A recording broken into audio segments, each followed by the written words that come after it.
To talk to you a little bit about how I do the problems on this review page. I'm going to break this into 3 sections. The first section is all the expressions on this page. So when I see the word simplify, I know what that really means is that I have to factor both the numerator and the denominator and then cancel any common factors. So go ahead and pause the video and make sure that you know how to factor these, and then come back and convince yourself that I'm right. When I factored these, I factored it into 3x minus 1 times x plus 6. That'll give me this negative 6 here, and that will give me that positive in front of the 17x. The denominator factors into x times x minus 6 times x plus 6. These are common factors, so they cancel, and my final answer is 3x minus 1 times x minus 6 as my denominator. Moving on to the next one. These are monomials, so they don't have to be factored. Here, it just becomes an organizational problem about making sure I keep track of what I'm doing. First, I work with the numbers, and I notice that 5 and 20 can cancel. They're both divisible by 5, and I get a 4. And then I notice that the 4 and the 12 can cancel. They're both divisible by 4, down to a 3. So that means, in terms of my numbers, all I have left on the top is a 3, and all I have left on the bottom is an 8. They don't have common factors, so I'm finished with the numbers. With the x's, I see that I have 2 x's on the top, and I actually have 2 x's on the bottom as well. So all of those x's can cancel out, and I won't have any x's left. As far as the y's go, I have 3 on the top, and then 1 on the bottom. The 3 minus 1 gives me 2 left, and those 2 that are left are on the top. So my final answer is 3y squared over 8. 3 is a division problem, so a lot of stuff has to go on here. First is that I do have to factor everything, but I also have to flip this second term. I'm going to actually do those 2 things all together in one step, so you may want to pause the video to make sure that you are getting the factoring and the position of the factors in the right places. So I'm going to go ahead and factor that numerator. So I get a 5 times a plus b.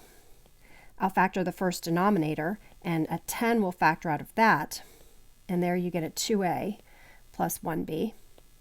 Again, remember that I'm flipping and factoring in the same step, so this becomes my new numerator, and that's a times a minus b.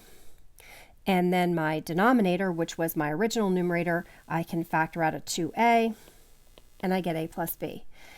I'm going to start canceling. The a plus b's both cancel. I can cancel an a, I can cancel 5 into 5 once, 5 into 10 twice, and I think that's it. So what's left in the numerator is just a minus b, and in the denominator I've got 2 times 2, or 4, times the quantity 2a plus b. So that's that answer. Moving on down to number 4. Both 4 and 5 are very similar in that they're subtraction problems, so I have to deal with the negative, but I also have to get a common denominator. It's a little bit easier in 4 because my common denominator is this 6. So that means that the first fraction has to be multiplied by 2 over 2, which gives me 10x minus 12. And then I have this subtraction sign, which should be distributed through this numerator. So I'll have negative x plus 12 all over 6, because my common denominator is 6. 2 times 3 is 6, and that's already 6. Combining like terms in the numerator, I get 9x, 12's cancel out, over 6. Simplifying this, 3x over 2.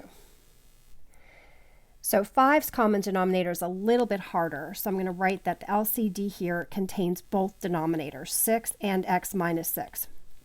This is a chunk, it's its own factor, so it has to be considered as a factor in the common denominator.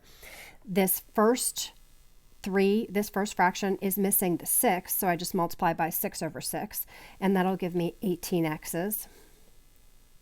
But the second one is missing the whole x minus 6, so I have to FOIL that out. I'm going to keep this subtraction sign, and I'll write the FOILed numerator here. And again, convince yourself that I'm right, but I got x squared minus 18x plus 72. And remember, that whole thing is over 6 times x minus 6. So I distribute this negative through, 18x minus x squared plus 18x minus 72 over that LCD. And then combining those like terms, minus x squared plus 36x minus 72 all over 6 times x minus 6. I did try to factor that numerator, but it doesn't factor using integers, so this is just the final answer.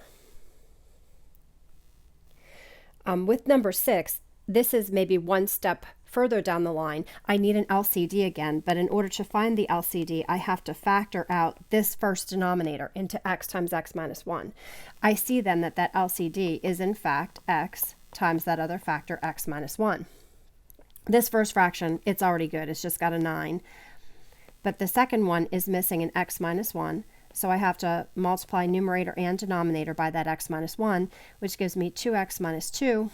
And then it's all over that LCD of x times x minus 1. Combining like terms here, I just get 2x plus 7 over x times x minus 1.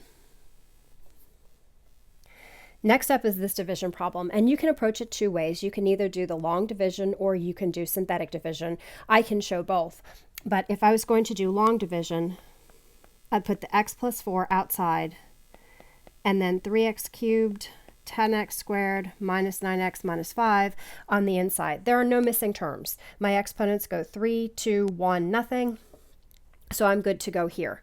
When I do this division, I know what makes an x a 3x cubed would be a 3x squared.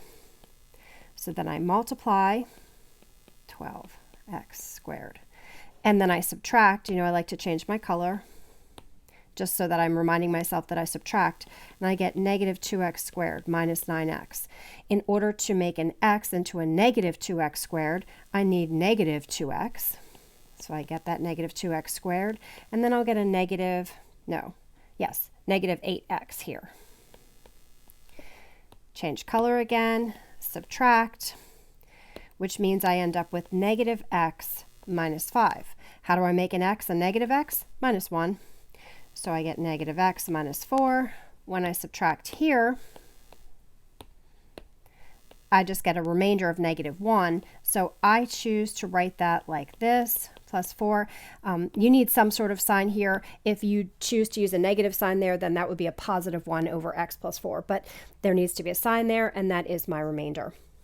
If you were choosing to do this using synthetic division, you would set it up in a similar way. But as you recall, with synthetic division, we change that plus 4 to a negative 4.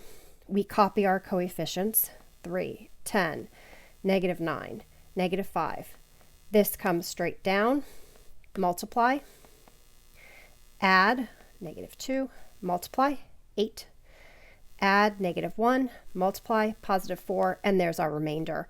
Since the original started with an x cubed, this gets an x squared, an x, and then my remainder. So I got the same answer. Moving on, last type of problem is this compound fraction or complex fraction. In this case, we use that identity property again to multiply everything by the least common denominator, which is 12x over 12x. That's a version of 1. So when I do that, I can cancel with this first. This first will cancel down to a 6. So 6 times 3 is 18. The next one will cancel down to a 2x. So 2x times 1 is just 2x. This cancels down to a 4, so 4 times 2 is 8. This to a 3x, and 3x times 3 is 9x. Although I can factor that numerator, I could factor a 2 out. It wouldn't get me anywhere. There's nothing to be canceled, so that is my final answer. And part 2 of the video is coming where we do some equations.